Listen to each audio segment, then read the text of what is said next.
Academy, some way for the second time already at this symposium that we founded. Actually last year it was the first year, now it's the second year. You and Lukáš, sorry. Lukáš. Very sorry for this. And this time the symposium is called Chaos and Method, and I think Sonia chose the title very cleverly, very accurately, because actually, to be honest, the chaos and the method, the tension between these two words, or the discrepancy between these two words, are the key problem of our department somehow. So we are called Department of Puppet and Alternative Theatre, but to be honest, the Department of Chaos and Method would be much more fitting to the current stage that we are right now. Okay, I have written something down because although Sonia hates it, I will read it a bit because I would stutter, and I wouldn't make it in that 5 minutes Sonia gave me. So, Chaos and Method. On one hand, we are trying to create sort of learning system. On the other hand, we call for its sabotage.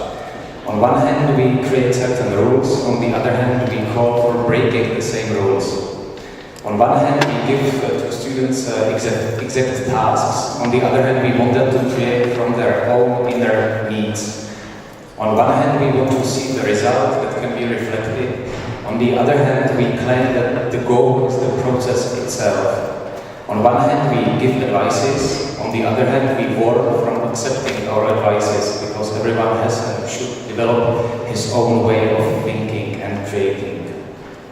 We support students in searching for their own style, but at the same time we are constantly pointing out that there were theatre reformers who have done something similar to students' work years ago. On one hand, we teach theory and history. On the other hand, we require students to be able to forget about everything while rehearsing. On one hand, we require knowledge. On the other hand, we encourage students not to be limited by their knowledge. Actually, we want them to be tabula rasa and philosophers at the same time, to be smart and naive at the same time, to build and destroy at the same time. We want students to control their body as a tool. On the other hand, we want them to be perfectly spontaneous.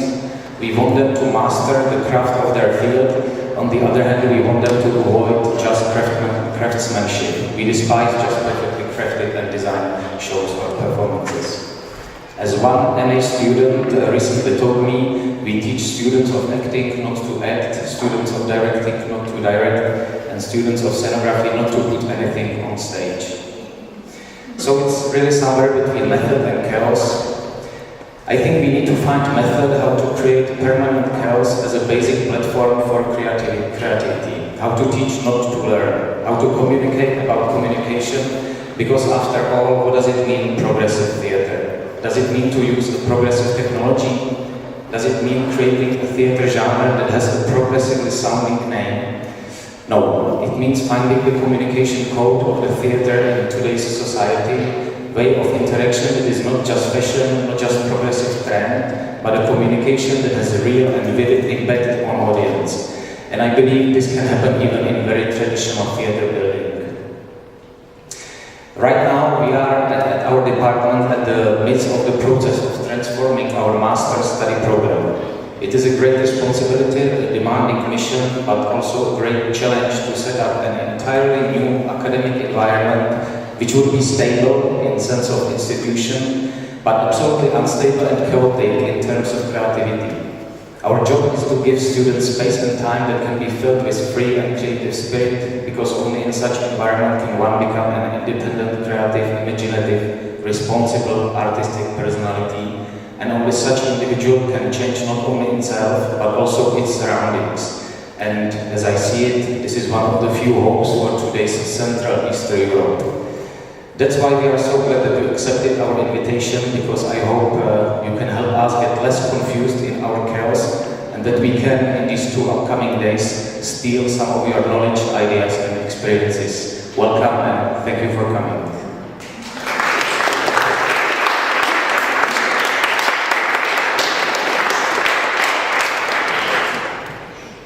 Thank you, Jirka. Jiří Havelka is, to quickly introduce him,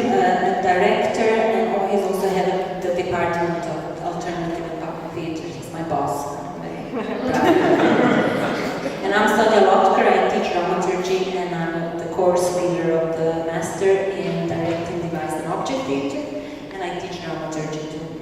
Our school is quite big, and it's the main theatre school in Prague, and there's 5 main departments.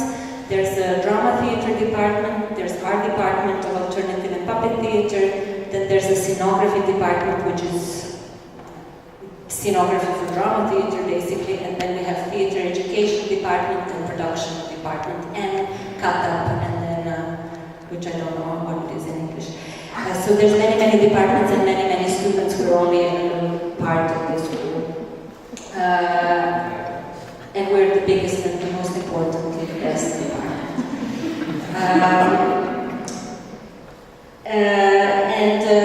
I do want to offer, if you want to hear more about the school or tour the school, please tell us.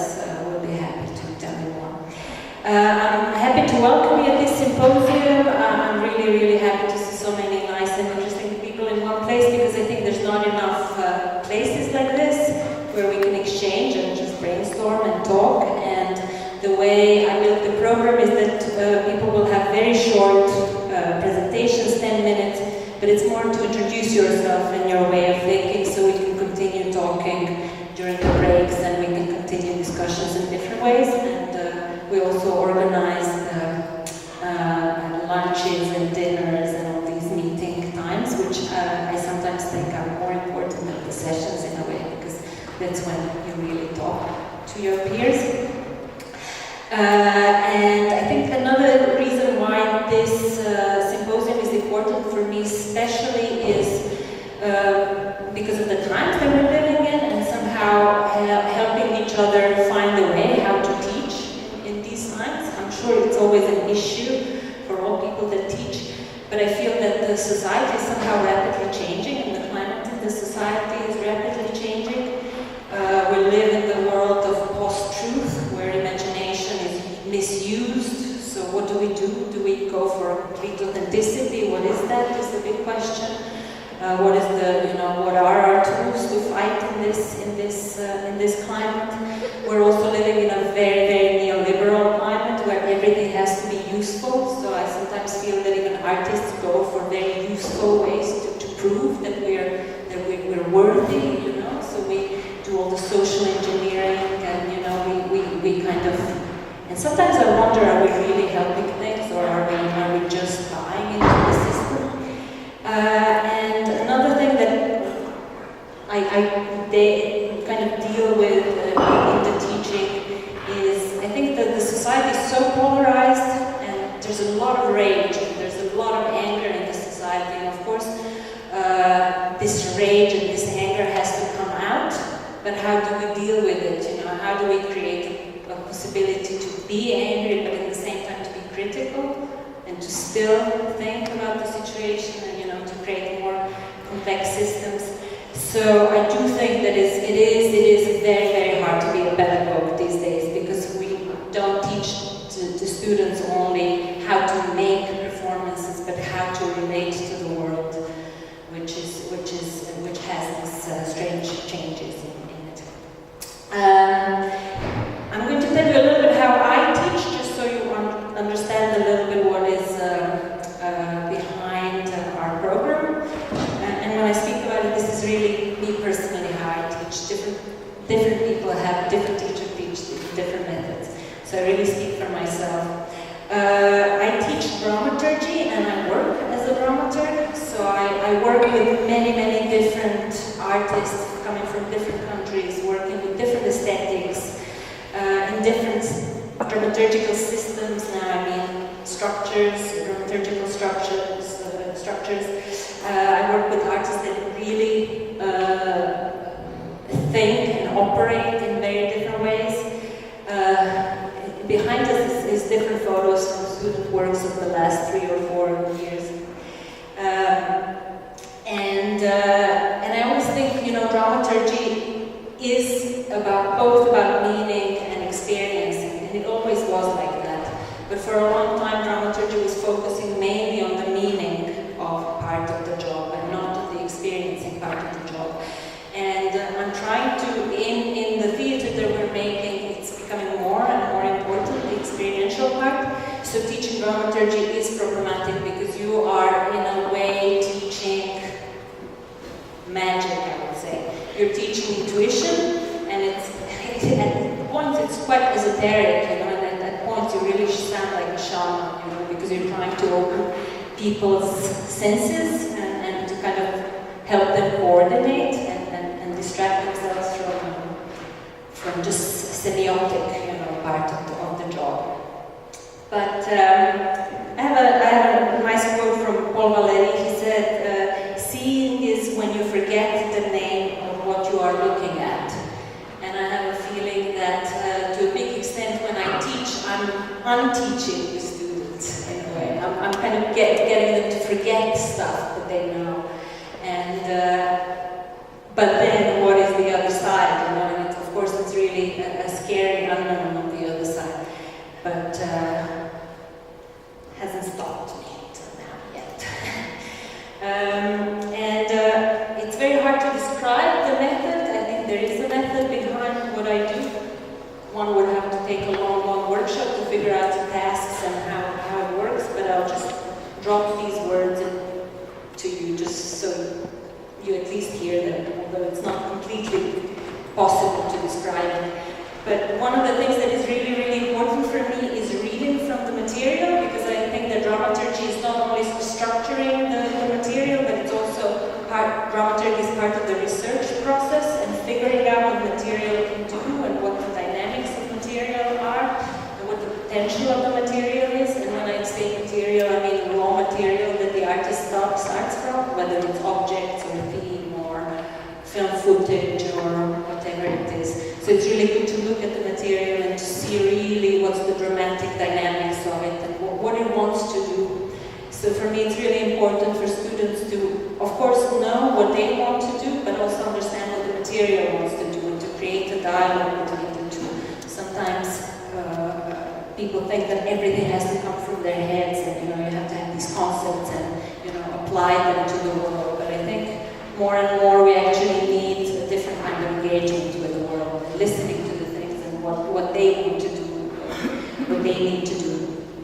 Another really crucial thing for me is to understand that you're not doing dramaturgy only with words and only by thinking, but that you're doing it with your whole body, and that you really can perform dramaturgy. You can really be part of the composition and think with your body and trust the memory of your body and the knowledge that your body as a complex system reaches, you know, that I think goes further than just the rational part of the brain.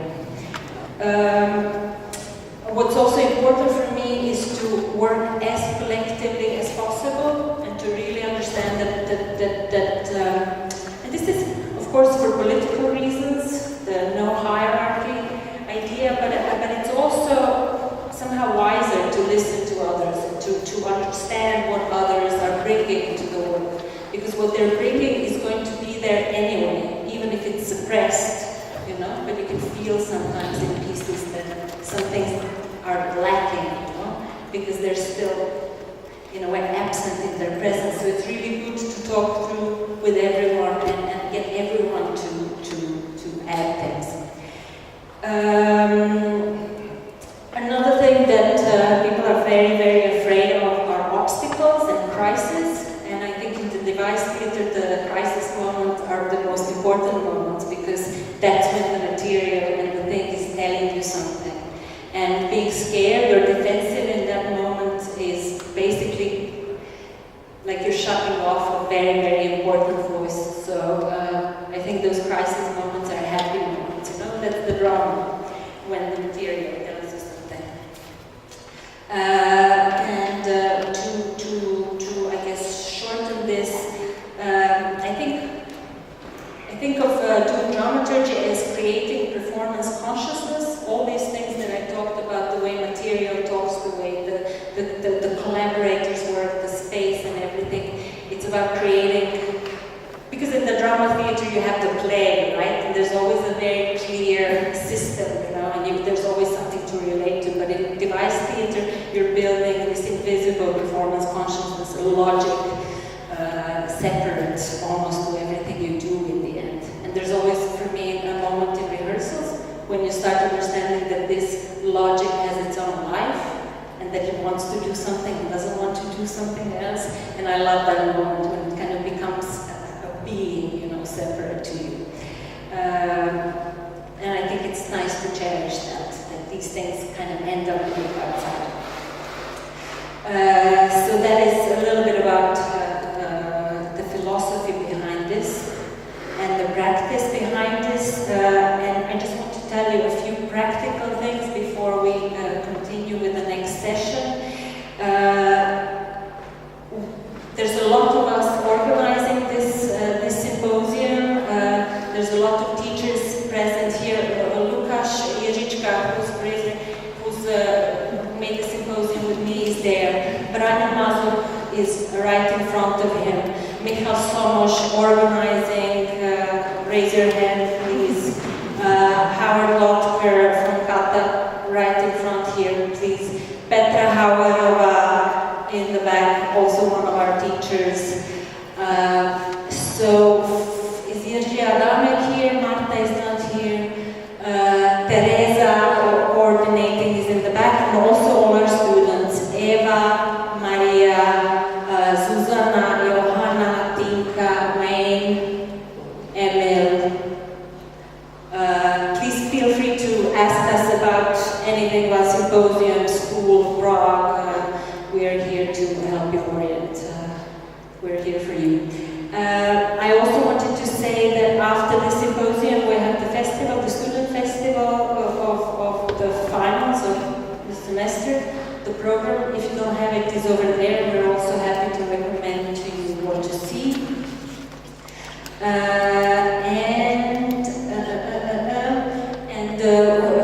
For tonight we have dinner organized, and tomorrow we have lunch. It's going to be brought here, and then we have dinner on the roof. So we're trying to organize it in such a way that we have time to talk and we don't have to worry about where we're going to go or what we're going to eat. So yeah, I think that's most good for the beginning. I'm just going to say how we're going to do the sessions. There's always a person moderating the session, and then each of you will have a 10-minute presentation, and we're going to do a discussion for all three presentations together. And I'm going to be sitting here, and I will be giving you time, either me or the moderator, because I think the key to a successful symposium is good timing. So I'm going to be very strict, but please follow it, because otherwise we're going to have Tom. You're looking at me.